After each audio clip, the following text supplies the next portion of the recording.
In three, two, one. Alex and Sarah. Oh no, I'm stuck with you forever now. Like that wasn't the What plan. did I do? Wait, are you? Okay, good, you are. Yes, Like I'm that wearing wasn't my the ring. plan. 오늘 소개할 두 사람은 알렉스와 사라입니다. 미국 출신의 이 커플 유튜버는 충동적이라는 말 하나로 설명되는 여행자들입니다. 계획도 없었습니다. 목적지도 딱히 없었습니다.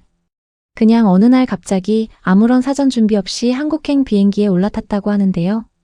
이들의 여행이 어떻게 흘러갔는지 한번 따라가 보겠습니다. 두 사람이 가장 먼저 향한 곳은 코엑스 스타필드 도서관이었습니다. 사라는 이미 영상으로 수십 번 봤던 그 장소를 드디어 직접 눈으로 보게 됐다며 설레는 마음을 감추지 못했는데요. 그런데 막상 도착하고 보니 예상보다 관광객이 너무 많았습니다. 책장을 빼곡히 채운 수만 권의 책들은 사실상 장식에 가까웠고 도서관이라기보다는 포토존에 더 가까운 분위기였죠. 그러나 사라는 그럼에도 이 공간이 아름답다는 말을 멈추지 않았습니다.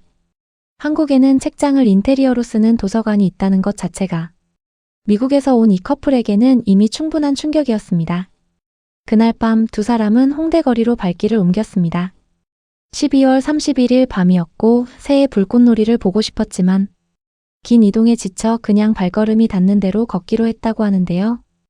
홍대 거리의 밤 풍경은 유럽의 어떤 도시 야경과 비교해도 전혀 뒤처지지 않습니다. 자정이 가까워지는 시간에도 거리 곳곳에서는 버스킹 공연이 이어졌고 가게마다 불이 환하게 켜져 있었습니다. 사라와 알렉스는 그 풍경 속을 걸으며 낮인지 밤인지 구분이 안 된다며 웃음을 터뜨렸는데요.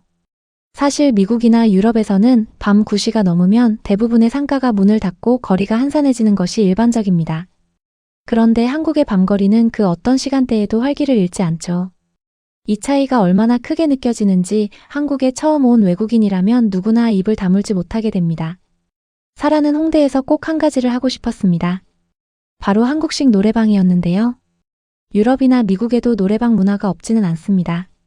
하지만 한국처럼 작은 프라이빗 룸에서 친구들끼리 마이크를 들고 형광등이 반짝이고 미러볼이 돌아가는 공간에서 마음껏 목청을 높이는 방식은 사실상 한국이 원조라고 볼 수 있습니다. 사라는 한국 노래방 특유의 조명 아래에서 영어 팝송을 한 곡씩 열창하며 이게 왜 이렇게 재밌냐며 활짝 웃는 얼굴을 보여줬습니다.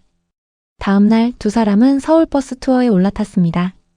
그리고 이 버스가 이들을 데려간 첫 번째 목적지는 바로 경복궁이었는데요. 천년 가까운 역사를 가진 조선의 궁궐이 서울 한복판에 그대로 남아있다는 사실 자체가 이미 외국인들에게는 이해하기 어려운 경이로움입니다. 사라와 알렉스는 궁궐 앞에 서자마자 우리는 지금 시간 여행을 하고 있는 것 같다며 진지하게 말했습니다. Well, we're here in Korea, obviously.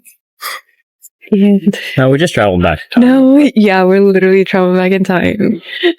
현대적인 고층 빌딩이 빽빽하게 들어선 도심 한가운데에서 500년 넘은 궁궐을 이렇게 온전히 만날 수 있는 나라는 지구상에 많지 않습니다. 경복궁을 나온 뒤 두 사람의 발길은 남산타워로 향했습니다. 그런데 여기서 놀라운 이야기가 하나 나옵니다. 사라와 알렉스는 서울버스 투어, 남산타워 입장, 심지어 한강 유람선까지 모두 무료로 이용했다고 밝혔는데요. 그 비결은 바로 디스커버 서울 패스였습니다. 5일짜리 패스를 구매하면 서울의 수많은 관광 명소를 하루에 여러 곳 방문할 수 있으며 이번 영상에 등장한 대부분의 장소가 이 패스 하나로 해결됐다고 직접 설명하기도 했죠.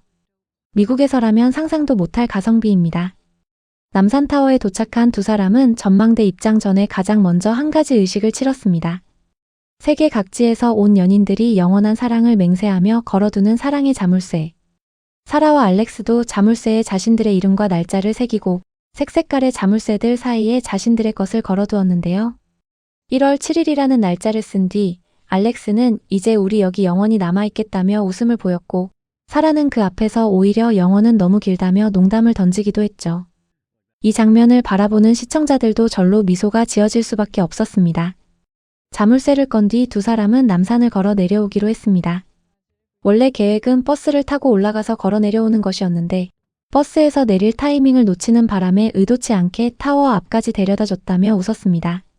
Originally, our plan was to hike up the mountain and then probably take the bus down, but accidentally we took us all the way to the tower. This time we're hiking down, so we can take it right there. 그렇게 생긴 여유 시간에 두 사람이 찾아간 곳이 바로 레일리포트 카페였는데요. 커피와 케이크, 음료까지 합쳐서 단 8달러. 우리 돈으로 1만 원 남짓이면 이 퀄리티의 카페 메뉴를 즐길 수 있다는 사실에 사라는 연신. 믿을 수 없다며 고개를 내저었습니다. 실제로 미국의 경우 스타벅스 음료 하나에 팁까지 얹으면 8달러를 훌쩍 넘기는 경우가 허다합니다. 한국 카페의 가성비는 그 어떤 선진국과 비교해도 압도적인 수준을 자랑하는데 사라는 이걸 직접 경험하고서야 비로소 실감하게 됩니다. 사라는 이 카페가 자신이 한국에서 가본 카페 중 단연 최고였다고 단언했습니다. 사실 한국의 카페 문화는 단순히 가성비만으로 설명되지 않습니다. 인테리어 하나하나에 공을 들이고 음료와 디저트의 퀄리티를 동시에 잡으면서도 가격은 합리적으로 유지하는 것. 이게 전 세계 어느 나라에서도 쉽지 않은 일인데 한국에서는 동네 골목 카페에서도 이 수준이 기본값입니다. 해가 지고 나서 두 사람은 한강 유람선에 올라탔습니다. 서울의 야경을 강 위에서 바라보는 경험은 서울을 방문하는 외국인이라면 꼭 한번 해봐야 할 버킷리스트로 꼽히는 코스인데요.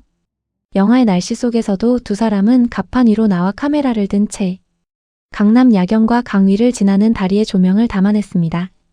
그리고 두 사람이 가장 처음 내뱉은 말은 12월에는 절대 한국에 오지 말아였는데요. Do not come to Korea in December. Sorry. Never again. It's freezing cold. I That's can't why- feel my fingers. That's why I'm. Oh my goodness. 이게 한국 여행자들의 공통점입니다. 얼어붙은 손으로도 서울의 야경 앞에서는 셔터를 누를 수밖에 없는 것이죠. 추위가 싫다면 겨울은 피해야 하는 게 맞지만 한강 위에서 바라보는 서울의 겨울 야경만큼은 그 어떤 계절과도 바꿀 수 없다는 것을 두 사람은 그 순간 몸으로 깨달았을 겁니다. 여행의 마지막 하이라이트는 한국 민속촌이었습니다. 두 사람은 한복을 빌려 입고 민속촌 곳곳을 걸었는데요. 조선시대 그대로 재현된 초가집과 기와집, 당시의 생활 도구들, 그리고 실제 공연이 펼쳐지는 야외 무대까지. 두 사람은 이 장소가 단순한 전시 공간이 아니라 살아 숨쉬는 역사 그 자체라고 느꼈다고 합니다. 알렉스는 한복을 입은 채 민속촌 골목을 천천히 걸으며 이 길이 수백 년 전 사람들이 걷던 바로 그 길이라는 사실 자체가 믿기지 않는다고 했습니다. 유럽에도 오래된 건물들이 있지만 이렇게 마을 전체가 하나의 시대를 통째로 재현해 놓은 공간은 경험해 본 적이 없다고 덧붙이기도 했죠. 한국 전통 공연이 시작되자 두 사람의 눈빛이 달라졌습니다. 형형색색의 한복을 입은 무용수들이 장구와 북을 들고 무대 위를 채우는 장면은 책이나 화면으로는 절대 전달되지 않는 에너지가 있습니다. 아무런 계획 없이 무작정 날아온 한국 여행이었지만 돌아가는 길에 사라는 이렇게 말했다고 합니다. 우리 다음에 또 오자, 꼭. 준비도 없이 왔다가 떠나기 싫어진 나라. 서울의 밤거리를 걷고 자물쇠에 이름을 새기고 카페에서 8달러짜리 행복을 누렸던 이 커플이 떠올릴 한국은 아마 오래도록 지워지지 않는 기억이 될 것 같습니다. 어쩌면 그게 한국이라는 나라의 진짜 힘인지도 모르겠습니다. 한번 오면 자꾸만 다시 오고 싶은 나라. 그게 대한민국입니다.